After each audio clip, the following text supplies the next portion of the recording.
Shalom. Baik, saudara-saudara yang terkasih dalam Tuhan, kita akan masuk ibadah kedua di pagi hari ini. Kita bersyukur karena kemurahan Tuhan buat Bapak Ibu, saudara-saudara yang berada di tempat ini mengawali bulan Juni. Kiranya kemuliaan Tuhan turun atas kehidupan kita. Kita mau berdiri bersama, sambil kita berdiri, kita menaikkan pujian. Mari buka hati, memuja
menyembah, kami naikkan di hadapan Engkau Tuhan layak menerima semuanya. Sebab Engkau Allah sungguh sangat besar, Engkau Allah yang luar biasa, Engkau Allah yang memiliki surga dan bumi, dan Engkau layak menerima penyembahan kami.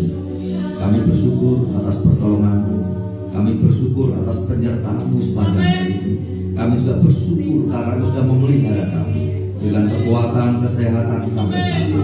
Dan biarlah kami terus berharap dan bersandar pada Engkau, dan bahkan hati kami selalu tertuju kepadamu. Bapak, pagi hari ini kami akan mulai ibadah kami. Kiranya Engkau yang beracara di tengah-tengah kami, sehingga rangkaian acara yang sudah kami persiapkan berada dalam berkat dan pengurapan-Mu, sehingga mendatangkan kemuliaan. Dan kami serahkan dari awal sampai akhirnya. Berkaryalah ya Tuhan. Terima kasih Bapak, kami naikkan syukur kami, dan hamba membuka ibadah di dalam nama Tuhan Yesus Kristus. Amin. Amin. Berikan kemuliaan kepada Tuhan. Haleluya. Masih berdiri, saudara bisa lihat kiri dan kanan. Salam, shalom. Ya, toh jauh. Puji Tuhan, puji Tuhan, puji Tuhan. Mari kita matikan pujian kita.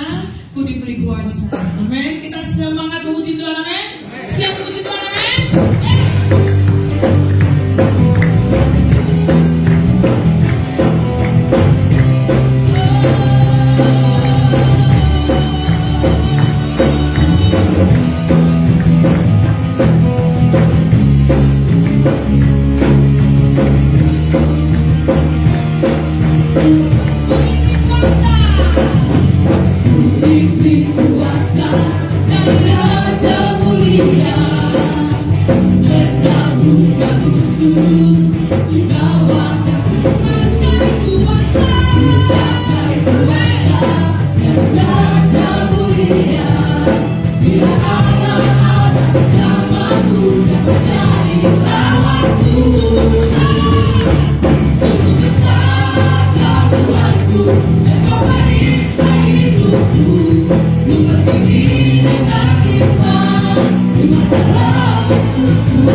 Punya kita yang benar.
Saudara, di waktunya kita akan mendengarkan firman Allah.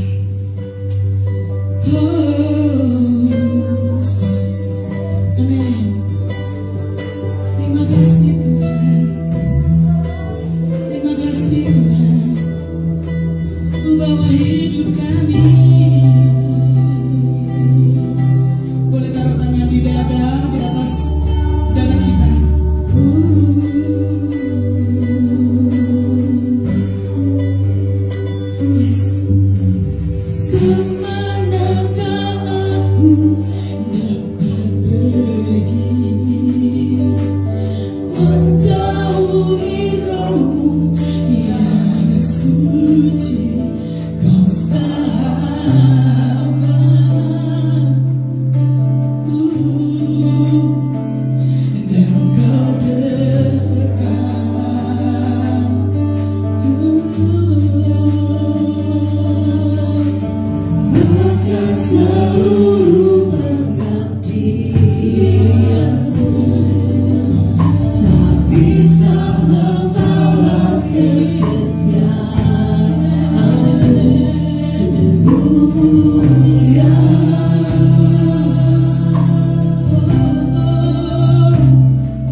kiranya ucapan syukur, pujian, dan pengakuan yang kami naikkan di hadapan-Mu menjadi persembahan yang berkenan di hadapan-Mu.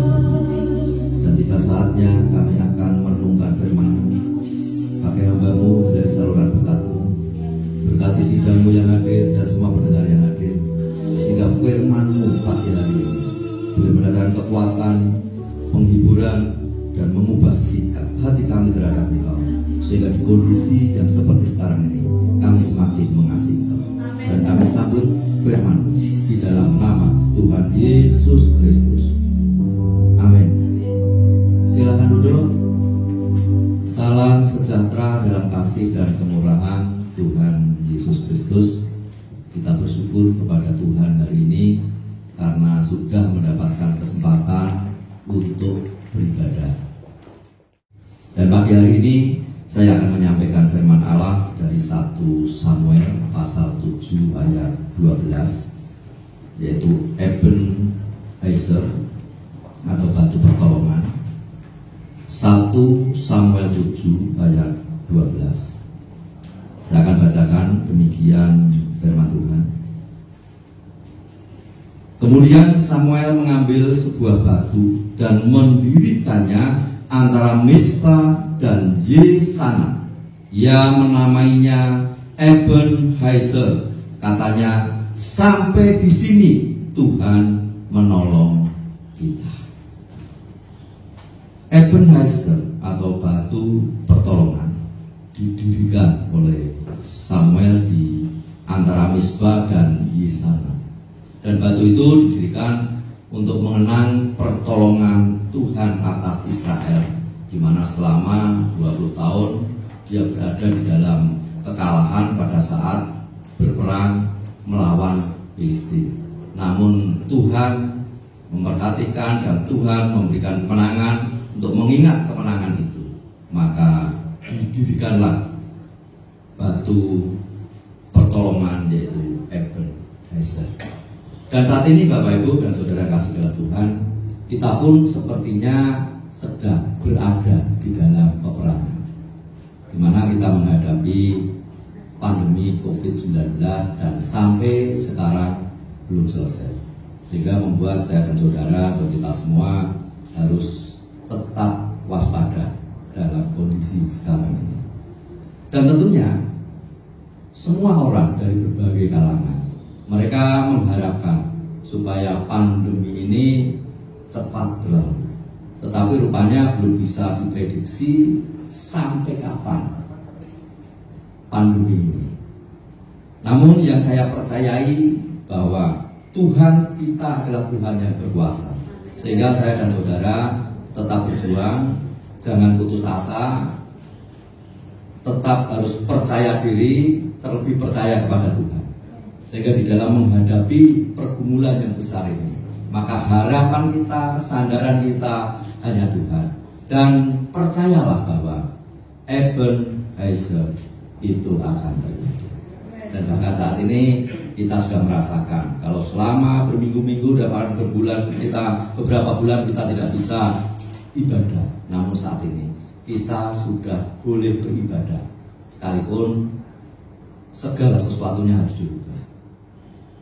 Dan orang-orang pada masa COVID ini sangat angkuh sekali. Tidak ada seorang pun jemaat tadi yang datang salaman sama saya. Termasuk saya juga angkuh, karena tidak seorang pun yang saya dekati untuk saya ajak salaman. Tetapi kita saling mengerti, kita saling memahami sekali lagi bahwa Ebenezer itu akan terjadi. Pertolongan Tuhan akan dinyatakan, dan semua yang kita hadapi, masalah yang kita hadapi ini akan berakhir dan kita berada dalam kemenangan. Tuhan adalah penolong yang terbukti kepada umat yang mengasihinya. Dan saya melihat bagaimana Israel, kenapa dia bisa ditolong Tuhan, akhirnya dia bisa menang. Ada beberapa hal yang dia lakukan. Yang pertama, karena mereka berbalik kepada Tuhan. Saya baca dari ayat yang ketiga, dikatakan demikian. Lalu berkatalah Samuel kepada seluruh kaum Israel demikian, jika kamu berbalik kepada Tuhan dengan segenap hatimu, maka jauhkanlah para Allah asing dan para Asitoret dari tengah-tengahmu, dan tujukan hatimu kepada Tuhan dan beribadahlah hanya kepadanya, maka Ia akan melepaskan kamu dari tangan orang Filistin. Jadi Allah asing di sini berhala, dewa-dewa, juga ilah-ilah yang dibuat oleh manusia. Kemudian Asitoret adalah dewi penduduk tanah Sidon yang dimasukkan oleh istri-istri Salomo ke Israel, sehingga mulai disembah oleh orang-orang Israel. Dan kita melihat bagaimana firman Allah mengingatkan kepada saya dan saudara bahwa Allah menginginkan supaya umatnya ini kembali kepada Allah, berbalik kepada Allah. Sehingga tadi firman Allah kata, jika kamu berbalik kepada Tuhan. Tentunya itu adalah harapan Tuhan, supaya umat berbalik kepada Tuhan, supaya umat beribadah kepada Tuhan. Tetapi pada zaman itu, para imam yang harusnya dia mengarahkan jemaat, mengarahkan orang-orang yang dilayani, membawa supaya mereka datang kepada Tuhan, supaya mereka sungguh-sungguh berfokus kepada Tuhan dan beribadah kepada Tuhan. Tetapi para imam pun sudah tidak bisa diteladani waktu itu. Dan umat Israel yang harusnya mereka berfokus dalam penyembahannya ini, Tuhan jadi fokusnya, tetapi mereka pun tidak menyembah kepada Tuhan, dan bahkan ilah-ilah yang lain itulah yang disembah. Tentunya hal ini membuat mereka tidak berkenan di hati Tuhan. Sehingga pada saat mereka melawan orang Filistin, maka mereka selalu berada di dalam kekalahan. Sebab apa? Sebab mereka tidak menyembah kepada Allah yang benar. Maka Allah ingin supaya mereka berbalik. Artinya tinggalkan penyembahan-penyembahan yang bukan Allah. Tidak lagi menyembah kepada berhala, tidak lagi menyembah kepada ilah-ilah, namun harus menyembah kepada Allah yang sebenar. Kemudian juga orang Israel melakukan kesalahan ketika melawan orang Filistin, di mana mereka membawa tabut perjanjian dari Silo dan dibawa ke perkemahan dengan satu harapan supaya mereka mendapatkan kemenangan. Tabut perjanjian ini adalah simbol, lambang dari kehadiran Tuhan. Mereka berpikir dengan membawa simbol itu, maka mereka akan merasakan kehadiran Tuhan, akan melihat karya Tuhan karena kehadiran Tuhan. Tetapi rupanya justru mereka sangat dipermalukan.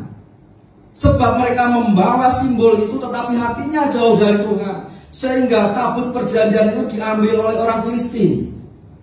Yang artinya bahwa mereka benar-benar mengalami satu kekalahan yang telak. Oleh karena apa? Oleh karena mereka tidak mengandalkan Tuhan, tetapi mereka mengandalkan simbol. Sehingga di ayat yang pasal yang keempat, 1 Samuel 4 ayat 10 dan 11 dikatakan demikian. Lalu berperanglah orang Filistin sehingga orang Israel terpukul kalah. Mereka melarikan diri masing-masing ke kemahnya. Amatlah besar kekalahan itu. Dari pihak Israel gugur 30.000 orang pasukan berjalan kaki. Lagi pula tabut Allah dirampas, dan kedua anak Eli, Hofni dan Pinehas tewas. Tabut perjanjian yang hanya merupakan simbol, dan mereka mengandalkan bahwa dengan membawa simbol kehadiran Allah maka mereka akan mendapatkan kemenangan. Tetapi kita melihat apa yang terjadi. Mereka semakin dipermalukan, sebab simbol yang dibawa itu tidak memberikan kemenangan, dan bahkan tabut perjanjian itu berhasil dirampas oleh orang-orang Filistin. Yang Allah inginkan adalah bukan simbol yang dibawa, tetapi mereka harus datang dengan membawa nama Allah. Mereka bukan berharap kepada simbol, kepada lambang, tetapi mereka benar-benar berharap kepada Allah.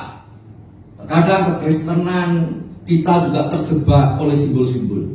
Ada orang yang cukup puas menjadi orang Kristen karena sudah dibaptis.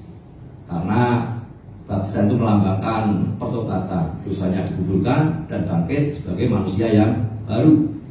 Tetapi hatinya jauh dari Tuhan, tidak hidup dalam pertobatan, dan cukup bangga sebatas baptisan, sehingga tidak mengalami perubahan dan tidak mengalami kemenangan di dalam hidupnya. Ada orang yang cukup puas ketika mereka menerima perjamuan kudus, Sehingga kehadiran ke gereja itu hanya setiap minggu pertama. Karena tradisi gereja kita setiap minggu pertama ada perjamuan kudus, melambangkan pengorbanan Kristus. Sehingga dia bangga ketika makan, ketika minum, cukup puas sampai di situ. Tetapi tidak mendekatkan dirinya kepada Tuhan. Mungkin juga ada yang bangga dengan membawa Alkitab, menaruh Alkitab di mobil, menaruh Alkitab di tas, kemanapun Alkitab itu selalu dibawa. Tetapi tidak pernah dibuka dan tidak pernah dibaca. Tidak akan mengubah hidupnya, tidak akan mendekatkan dirinya kepada Tuhan. Atau ada yang suka pakai simbol salib. Istri saya minta, ya di kamar buat kasih salib satu, saya pasangin salib. Tapi saya katakan kepada dia, jangan sembah berhala. Hati tetap harus melekat kepada Tuhan, dan itu hanya simbol yang tidak bisa menolong dan tidak mendatangkan kekuatan. Sehingga kita tidak boleh menyembah kepada simbol yang ada, sebab kita harus menyembah kepada Allah. Mungkin juga ada orang yang bangga dengan gereja yang besar, fasilitas yang lengkap. Kita pun kepengen kalau bisa seperti itu. Tetapi kita melihat pada masa corona ini, gereja yang besar, fasilitas yang lengkap, dengan adanya corona semua tutup. Termasuk kita. Tutup. Apa yang kita banggakan? Ketika kita membanggakan dan mengandalkan simbol, maka sebenarnya kita tidak akan berada di dalam kemenangan, tetapi kita akan terus berada di dalam kekalahan. Maka Allah katakan, mari kita berbalik kepada Tuhan. Bukan lagi mengandalkan kepada simbol, tetapi hati kita melekat kepada Tuhan, mendekatkan diri kepada Tuhan, memfokuskan penyembahan kita kepada Tuhan. Dan hanya Tuhanlah yang kita sembah, dan Tuhan itulah yang bisa memberikan pertolongan kepada saudara-saudara. Kalau umat Israel berada di Mesir, kemudian Tuhan tolong umat Israel itu keluar dari Mesir, mukjizat-mukjizat dinyatakan supaya mereka bisa keluar dari Mesir. Tujuan Allah supaya apa? Supaya mereka bisa menyembah, supaya mereka bisa berbakti kepada Allah. Tetapi kita melihat seringkali umat manusia ini beralih perhatiannya, sehingga tidak fokus kepada Allah, namun fokus kepada yang lain. Jadi mari Tuhan mengajak kepada saudara-saudara, firman Allah mengajak kepada kita harus datang kepada Tuhan. Apalagi pada masa-masa pandemi seperti ini, hampir semua orang hidup dalam ketakutan. Karena apa? Memang wabah ini kita melihat, mendengar berita mematikan, dan banyak orang yang sudah menjadi korban. Sehingga orang hidup di dalam ketakutan, hidup di dalam kekhawatiran. Mereka sudah berusaha, mereka sudah berdoa, dan ini tadi yang saya katakan bentuk peperangan. Saat ini kita masih berada dalam kondisi seperti ini. Tetapi jangan pernah putus asa. Amin. Tetap semangat, lawan. Kita tetap patuhi protokol kesehatan. Kita berusaha menjaga diri supaya tidak tertular virus corona ini. Dan selebihnya kita berharap kepada Tuhan, bersandar kepada Tuhan. Kalau Bapak Ibu keluar hanya bawa Alkitab atau bawa salib, kesenggol virus tetap ada nempel. Tetapi saya percaya, kalau Tuhan yang memberikan perlindungan kepada saudara-saudara, maka Tuhan punya cara untuk menyelamatkan saudara-saudara. Oleh sebab itu, andalan kita hanya Tuhan. Maka hari ini Tuhan mengajak, firman Allah mengajak kepada kita, mari kita kembali kepada Tuhan dan fokus kita kepada Tuhan, penyembahan kita kepada Tuhan, ibadah kita kepada Tuhan. Maka dialah yang akan memberi pertolongan kepada saya dan saudara. Yang kedua, berpengharapan kepada Tuhan. Di dalam 1 Samuel pasal yang ke-7 ayat 8 dan 9, demikian firman Tuhan. Lalu kata orang Israel kepada Samuel, janganlah berhenti berseru bagi kami kepada Tuhan Allah kita, supaya ia menyelamatkan kami dari tangan orang Filistin itu. Kemudian ayat 9, sesudah itu Samuel mengambil seekor anak domba yang menyusu, lalu mempersembahkan seluruhnya kepada Tuhan sebagai korban bakaran. Dan ketika Samuel berseru kepada Tuhan bagi orang Israel, maka Tuhan menjawab dia.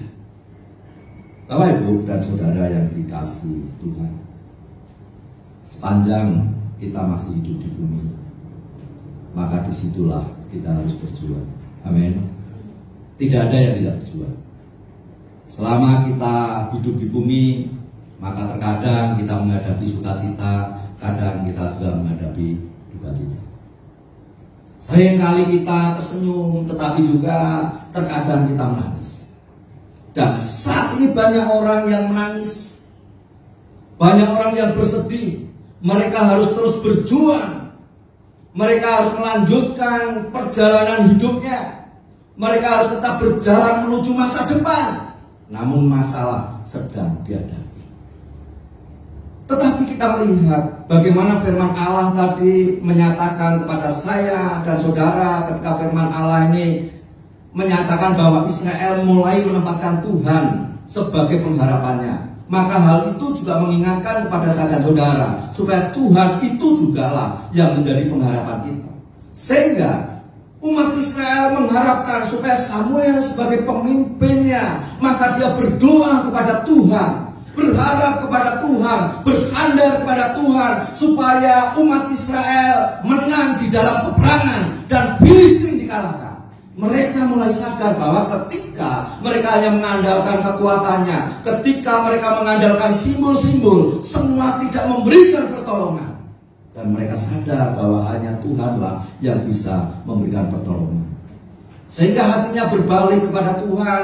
Akhirnya dia berpengharapan kepada Tuhan, menempatkan Tuhan sebagai pengharapan di dalam hidupnya di setiap masalah yang dihadapi, terutama ketika mereka menghadapi orang Filistin, maka hanya Tuhanlah yang memberikan pertolongan. Dan Samuel berdoa, dia meminta supaya Tuhanlah yang memberikan pertolongan atas Israel. Sehingga di ayat yang ke-10 dalam 1 Samuel pasal yang ke-7, di situ dituliskan demikian: sedang Samuel mempersembahkan korban bakaran itu, majulah orang Filistin berperang melawan orang Israel. Tetapi pada hari itu Tuhan mengguntur dengan bunyi yang hebat ke atas orang Filistin dan mengacaukan mereka, sehingga mereka terpukul kalah oleh orang Israel. Kemudian ayat yang ke-11-nya, keluarlah orang-orang Israel dari Mispa mengejar orang Filistin itu dan memukul mereka kalah sampai hilir Bet-kar. Kita melihat Alkitab mencatat bahwa umat Israel mendapatkan kemenangan melawan orang Filistin. Kenapa mereka bisa menang? Alkitab mencatat oleh karena Tuhan yang maju berperang. Sehingga di ayat yang ke-10 tadi, tetapi pada hari itu Tuhan mengguntur dengan bunyi yang hebat ke orang Filistin dan mengacaukan mereka. Tuhanlah yang maju berperang. Tuhanlah yang memberi kemenangan kepada orang Israel pada saat mereka maju di dalam peperangan itu. Tuhanlah yang luar biasa. Amin. Maka Tuhan itulah yang menjadi harapan mereka. Ketika mereka berharap Tuhan nyatakan kuasanya, maka saya percaya ketika kita menempatkan Tuhan sebagai harapan kita, maka kita tidak pernah kecewa. Ada lagu, tak pernah kecewa mengiring Yesus, tak pernah kecewa ku serahkan semua. Jadi ketika kita berserah dan bersandar pada Tuhan, maka saya percaya bahwa kita tidak pernah kecewa. Oleh sebab itu hari ini jangan kita mengandalkan kekuatan kita. Jangan merasa saya masih kuat, tanpa Tuhan pun bisa. Kekuatanmu tanpa Tuhan sia-sia. Atau mungkin engkau mengatakan, saya kan orang pandai, orang hebat, mengandalkan kepandaian kita, kehebatan kita. Saya ingin katakan, tanpa Tuhan semua sia-sia. Tuhan bisa mempermalukan kita kalau kita tidak bersandar dan berharap kepada Tuhan. Mungkin yang merasa kuat hartanya, bendanya, saya kan masih bisa berharap kepada harta benda sebagai penolong saya. Ingat pada masa corona saat ini, orang-orang pada susah, termasuk orang yang punya duit. Artinya hal itu juga tidak bisa kita andalkan. Maka yang menjadi andalan kita adalah Tuhan. Oleh sebab itu, dalam segala keadaan, mari kita berharap kepada Tuhan. Saya percaya bahwa Tuhan itulah yang bisa membuat mukjizat. Tuhan itulah yang bisa membuat sesuatu yang sederhana, namun bisa menolong saya dan saudara.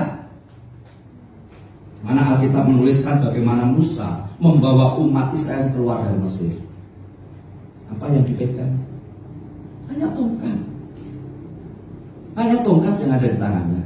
Namun tongkat itu berkat Tuhan dari tongkat Allah. Dan bahkan tongkat itulah yang menyatakan Allah bahwa Allah itu besar. Sehingga mukjizat terjadi karena Allah. Dan sederhana alat yang dipakai. Tetapi dia bukan karena simbolnya ini, tetapi karena Allah yang memberikan pertolongan. Daud ketika dia melawan Goliat, dia tidak datang dengan peralatan perang yang lengkap dan luar biasa. Dia hanya datang dalam nama Tuhan. Hanya dengan hal yang kecil, Goliat yang gagah perkasa dengan batu kecil bisa roboh, dikalahkan oleh Daud. Kenapa itu bisa terjadi? Saya percaya bahwa karena ada Allah yang besar yang memberikan pertolongan. Apa yang kita andalkan sekarang? Mari kita belajar pagi hari ini supaya kita mengandalkan Tuhan. Kita berpengharapan kepada Tuhan. Maka saya percaya bahwa Tuhan itulah yang menjadi penolong saya dan saudara. Saya di masa pandemi ini, minggu yang lalu sudah sedikit saya sampaikan. Di masa pandemi ini Tuhan cara menolong kami sekeluarga itu aneh-aneh. Ya, ada aja cara Tuhan untuk memberkati. Dan bahkan ada orang-orang yang kelihatannya sederhana, kelihatannya ekonominya pas-pasan, tetapi mereka bisa berbagi, mereka bisa memberi, dan dipakai Tuhan juga untuk menolong kami. Dan saya merasakan bahwa sesuatu yang luar biasa itu terjadi ketika kita mau menempatkan Tuhan sebagai pengharapan. Kemudian yang ketiga, mengingat pertolongan Tuhan. Di ayat yang ke-12 tadi dituliskan, kemudian Samuel mengambil sebuah batu dan mendirikannya antara Mizpah dan Yesana. Ia menamainya Ebenezer. Katanya, sampai di sini Tuhan menolong kita. Kita sudah menjalani kehidupan beberapa tahun yang lalu kita tinggalkan, kita lewati. Dan bahkan masa-masa corona ini beberapa minggu dan bahkan beberapa bulan juga sudah kita lewati. Dan saat ini kita bisa berkumpul di tempat ini. Ebenezer. Karena Tuhan memberikan pertolongan kepada saya dan saudara sampai hari ini. Dan tentunya Tuhan menolong bukan hanya hari ini, tetapi di hari-hari yang sudah kita lewatkan. Maka di situ pun banyak pertolongan Tuhan yang sudah Tuhan nyatakan dalam hidup saya dan saudara. Tuhan memelihara kita, Tuhan memberkati kita, dan mungkin ada mukjizat-mukjizat yang sudah Tuhan nyatakan dalam hidup saya dan saudara di masa-masa yang lalu. Maka seharusnya kita selalu mengingat pertolongan Tuhan yang sudah dinyatakan kepada saya dan saudara. Sebab dengan mengingat pertolongan Tuhan, maka kita bisa bersyukur kepada Tuhan. Dengan mengingat pertolongan Tuhan di masa lalu, maka kita memiliki keberanian untuk menghadapi masa yang akan datang. Sebab kita yakin bahwa kalau di masa lalu Tuhan menolong, maka Tuhan itu juga akan menjadi Tuhan penolong kita di masa yang akan datang. Kalau saat ini kita katakan Ebenezer, Tuhan menolong kita sampai saat ini, maka sampai ke depan pun Tuhan akan memberikan pertolongan kepada saya dan saudara. Banyak orang yang lupa akan pertolongan Tuhan, sehingga apa yang dilakukan oleh Tuhan di dalam hidupnya dilupakan begitu saja. Ketika menghadapi ketakutan, ketika menghadapi kesulitan, sepertinya tidak ada Tuhan. Padahal Tuhan sudah menyatakan dirinya lewat pertolongan yang dinyatakan. Maka perlu sekali kita ini selalu mengingat pertolongan Tuhan yang sudah Tuhan berikan kepada saya dan saudara. Dan di sini yang Samuel dapatkan adalah kemenangannya berasal dari Tuhan. Kalau tanpa Tuhan, mereka tidak akan menang. Oleh sebab itu Samuel ingin supaya dia bisa mengenang pertolongan Tuhan. Dia ingin supaya Israel bisa mengenang pertolongan Tuhan, supaya anak cucunya nanti bisa mengenang pertolongan Tuhan. Sehingga saat ini kita bisa mengerti Ebenezer itu karena ada Samuel yang membuat itu. Bahwa Tuhan pernah memberikan pertolongan, dan Tuhan itulah yang sudah memberikan pertolongan yang selalu akan menolong saya dan saudara, dan menjadi harapan kita untuk kita bersandar. Oleh sebab itu, di dalam setiap segi kehidupan kita, mari kita belajar untuk merenungkan kemurahan Tuhan yang terjadi atas kita.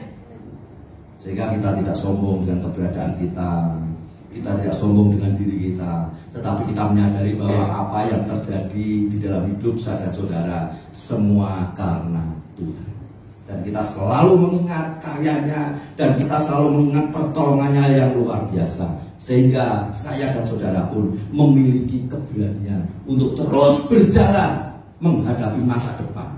Masalah persoalan boleh kita hadapi, tetapi Tuhan yang sudah menolong di masa lalu, maka Tuhan itu akan menolong di masa sekarang, dan Tuhan itu juga yang akan menolong saya dan saudara di masa depan. Sehingga kita selalu ingat pertolongan. Terlebih pada saat ini kita sedang berperang melawan COVID-19. Maka jangan kita menyerah, haruslah kita terus maju berperang melawan semuanya itu dengan disiplin, mematuhi protokol kesehatan. Namun jangan kita takut, karena kalau kita takut kita tidak bisa melakukan apapun juga. Kalau sekarang ini sudah dimulai new normal, saya juga belum menemukan itu kalau normal ya normal saja ya, new normal atau abnormal ya. Tetapi akhirnya saya coba cari pengertian new normal untuk apa. Ternyata kita bisa melakukan aktivitas kegiatan secara normal, hanya ada tambahan: patuhi protokol kesehatan supaya kita bisa ikut ambil bagian mencegah penularan COVID-19. Dan hari ini semua itu harus kita hadapi. Namun tetap semangat, bersandar kepada Tuhan, ingat pertolongan Tuhan, dan Tuhan yang sudah menolong, dan Tuhan menolong sampai saat ini. Maka saya percaya kita menghadapi COVID-19 dan terus berjalan melaju ke masa depan, maka Tuhan itu yang akan memberikan pertolongan. Tuhan memberikan.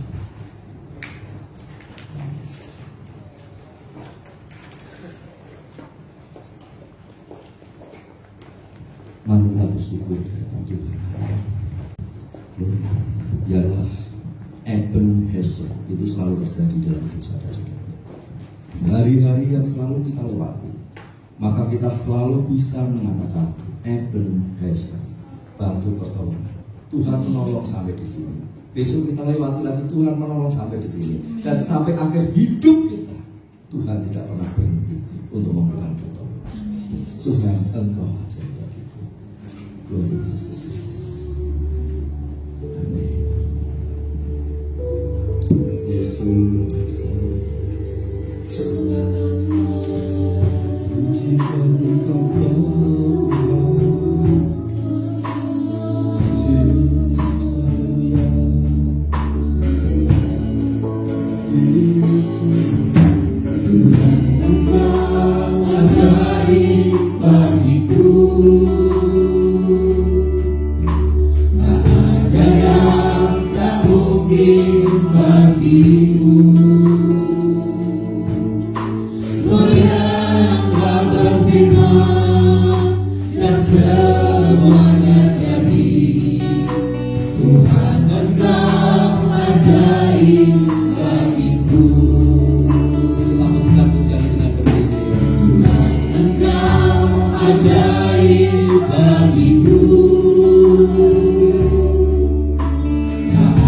Yang tak mungkin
Kita kasih dan kemurahan dari Tuhan ditujukan kepadamu.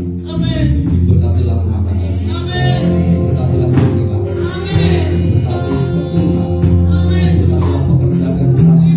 Tuhan yang membuatmu berhasil dan memberi berkat bagi banyak orang. Terimalah berkat.